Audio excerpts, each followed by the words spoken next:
नमस्कार, मैं हूं संजय शर्मा। आप देख रहे हैं 4PM न्यूज़ नेटवर्क। इस देश में पशुओं की जान की कीमत से सस्ती इंसान की जान की कीमत है, क्योंकि हाल फिलहाल के सालों में धर्म और पशु तस्करी के नाम पर जो धार्मिक उन्माद फैलाया जा रहा है वो नाकाबिले बर्दाश्त है।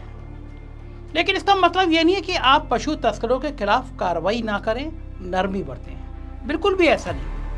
लेकिन इन विषयों पर जो समाज के छुट्टा जानवर घूम रहे हैं उन पर लगाम लगाना बेहद जरूरी है।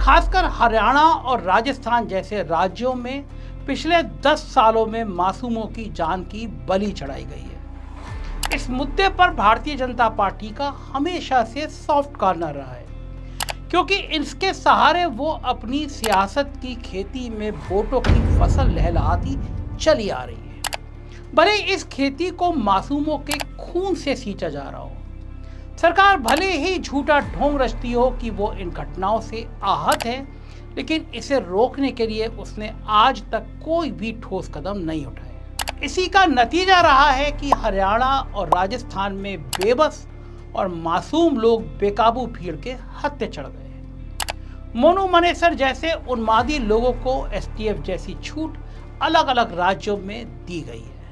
उसका असर इन राज्यों में आने वाली नस्लों पर भी पड़ेगा, निश्चित पड़ेगा। हरियाणा में गौरक्षकों का काम बहुत बढ़िया चल रहा है।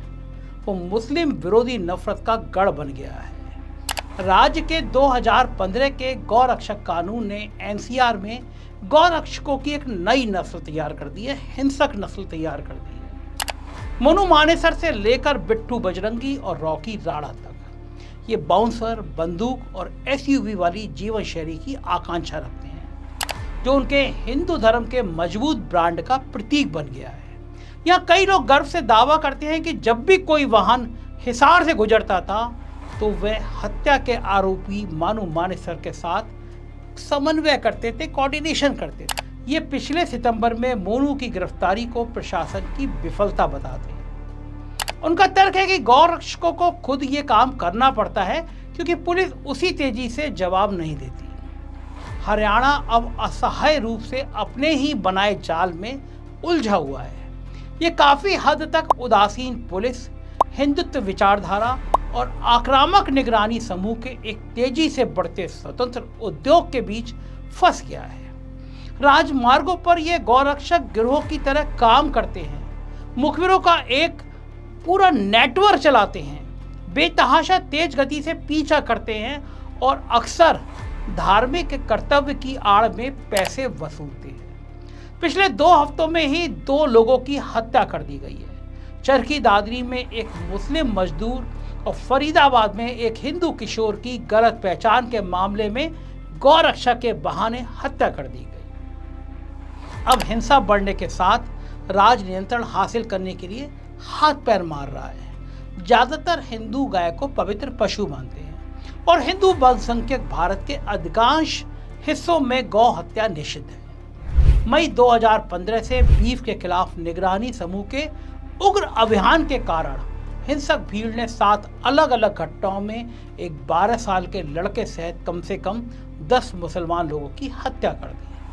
जुलाई 2016 में गुजरात में निगरानी समूह के सदस्यों ने गौ हत्या के संदेह में 4 दलितों को नंगा किया, उन्हें एक कार से बांधा, लाठी डंडों बेल्टों से बेतहाशा पिटाई की।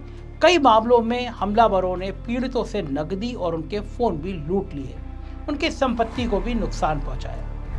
1 अप्रैल 2017 को उत्तर पश्चिम राजस्थान में भीड़ ने 55 साल के दूध बेचने वाले एक बुजुर्ग को पहलू खान और 4 अन्य पर डंडे और बेल्ट के साथ बेरहमी से हमला किया। 2 दिन बाद चोटों के कारण फजलू खान की मौत हो गई। 6 अभियुक्तों में से 3 को गिरफ्तार किया गया। राज्य की भाजपा सरकार ने हत्या की निंदा नहीं की। राजस्थान के गृह मंत्री ने पीड़ितों पर दोष लगाकर तथाकथित गौ रक्षकों का बचाव करने की कोशिश की। उनका बयान देखिए, जो लोग जानते हैं कि गाय का गैर कानूनी व्यापार अवैध है, लेकिन वे ऐसा करते हैं, गौ भक्त उन्हें रोकने की कोशिश करते हैं, इसमें कुछ भी गलत नहीं है। वाह मंत्री जी वाह, कहते हैं लेकिन कानून अपने हाथ में लेना अपराध है। अब जब सत्ता के शीर्ष पर बैठे लोग ऐसे लोगों की नुमाइंदगी करने लगेंगे तो भला इन अपराधों को गैर कानूनी कहने की हिमाकत आखिर किसके अंदर होगी। सरकार की गोदी में बैठे ऐसे लोग हर रोज हरियाणा, राजस्थान, पंजाब और गुजरात समेत अलग अलग राज्यों में लोगों की जान से खिलवाड़ कर रहे हैं। पशुओं के नाम पर होने वाली इन हत्याओं पर कोई भी बात नहीं करता, ना किसी का मुंह खुलता है और ना ही कोई बोलना चाहता है। हर किसी को अपने वोट बैंक के नाराज होने का डर सताता है, जिस वजह से इन पहलुओं पर किसी की भी नजर नहीं जाती। सवाल आखिर है कि कब तक ऐसा चलेगा, कब तक इस पर सबकी निगाह पड़ेगी, कब तक लोग चर्चा करेंगे, क्योंकि अगर इसमें लगाम नहीं लगाई गई तो मोनू मानेसर समेत उनके गैंग के लोग अपनी भौं सिकोड़कर आस्तीन समेटकर लोगों की सांसों पर भी अपना अधिकार जमाते रहेंगे और लोगों की जान लेते रहेंगे। हरियाणा में कुछ दिनों बाद रिजल्ट आ जाएगा, चुनाव का प्रक्रिया चल रही है। ऐसा माना जा रहा है इस बार चुनाव में ये तगड़ा मुद्दा बनने वाला है। भाजपा शासित राज्यों में, प्रदेशों में विशेष जातियों के खिलाफ चलाए जा रहे अभियान के खिलाफ भी इस वक्त जनता हो चुकी है।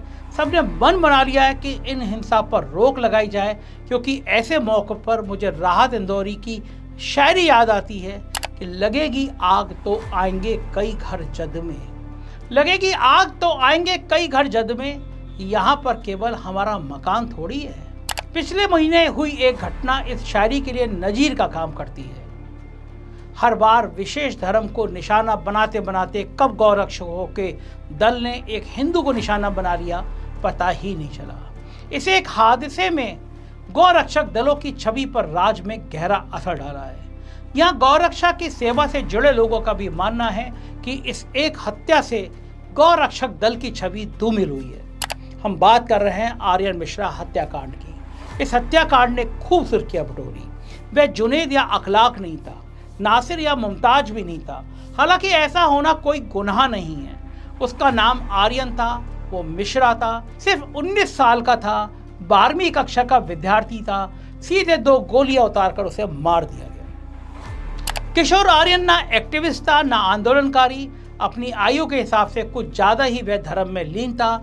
अपने परिवार को अत्यंत सीमित आमदनी और उसके चलते बुरी आर्थिक स्थिति के बावजूद अनेक धर्म स्थलों की तीर्थ यात्रा कर चुका था।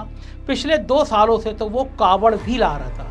उसके बाद ज़्यादातर समय पढ़ाई करता था ताकि बाइक टैक्सी बुकिंग के अत्यंत साधारण से रोजगार में लगे अपने पिता और परिवार की हालत को सुधारने के लिए जल्दी से जल्दी अपना योगदान दे सके।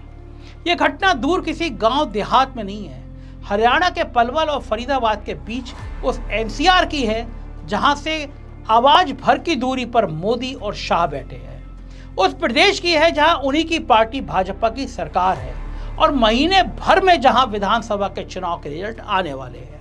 इस स्तब्ध कर देने वाली नृशंस हत्या को अंजाम देने वाले हत्यारे जिस गाड़ी में बैठकर आए थे वो पुलिस की गाड़ियों पर लगने वाली पीली बत्ती से सुसज्जित थी।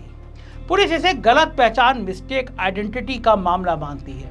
उनके आला अफसर हत्यारों को अच्छा इंसान बताने से भी गुरेज नहीं करते और बिना किसी हिचक या लाशरम के कहते हैं कि हत्यारों ने उसे भी गौ तस्कर समझने की गलती में एक गलत आदमी को मार दिया। मतलब ये कि यदि मरने वाला आर्यन मिश्रा नहीं आरिफ मोहम्मद होता तो ऐसा करना शायद जायज था। इस बार बच्चों से गलती हो गई। ये वही पुलिस वाले हैं जिन्होंने आर्यन की हत्या पर रोष और शोक व्यक्त करने के लिए केवल कैंडल मार्च निकालने की अनुमति नहीं दी। अब आप समझ लीजिए कि इस स्टेट की पुलिस की भी मानसिकता किसी गहरे अवसाद की शिकार हो चुकी है। यानी यहाँ पर रोज गौ सेवा के नाम पर जान लेना जारी है, जिसका संरक्षण यहाँ की लोकल पुलिस बखूबी करती आ रही है। आर्यन के मारे जाने के ठीक 3 दिन बाद हरियाणा के ही चरखी दादरी में बंगाल से आए कावड़ व्यापारी साबिर मलिक की हत्या कर दी गई। एक असमिया मजदूर को अधमरा कर दिया गया। यहाँ भी इस कांड को अंजाम देने वाले युवा ही थे। इनमें से 2 खुद को नाबालिग बच्चे हैं। पलवल में हत्यारे पुलिस की बत्ती लगी गाड़ी में आए थे, तो चरखी दादरी में उन्होंने इस बीभत्स कांड के लिए एम्बुलेंस की गाड़ी का इस्तेमाल किया। ज़्यादा चिंताजनक और दर्ज किए जाने की बात यह भी है कि इस मामले में मीडिया और समाज में इस घटना पर उस तरह की बेचैनी और क्षोभ देखने को नहीं मिला जिस तरह की प्रतिक्रिया कुछ हद तक किशोर आर्यन मिश्रा के केस में हुई थी। लेकिन हमें ये जरूर सोचना चाहिए कि आखिर हमारा समाज किस दिशा में जा रहा है, और इससे भी ज़्यादा ये सोचना चाहिए कि भाजपा के बड़े बड़े लीडर इस मामले में आखिर चुप्पी क्यों साधे हुए। जरूर सोचिएगा कि यह नफरत की आग कहीं मेरे और आपके घरों तक तो नहीं पहुंच रही। जरूर सोचिएगा क्या इस धर्म की आग देश के टुकड़े कराने की हद तक तो नहीं जा पहुंची है। मुझे आपकी राय का इंतजार रहेगा। मुझे जरूर बताइएगा ये मैं सही बोल रहा हूँ या गलत बोल रहा हूँ। चैनल को ज्वाइन करना और सब्सक्राइब करना ना भूलें। शुक्रिया, थैंक यू।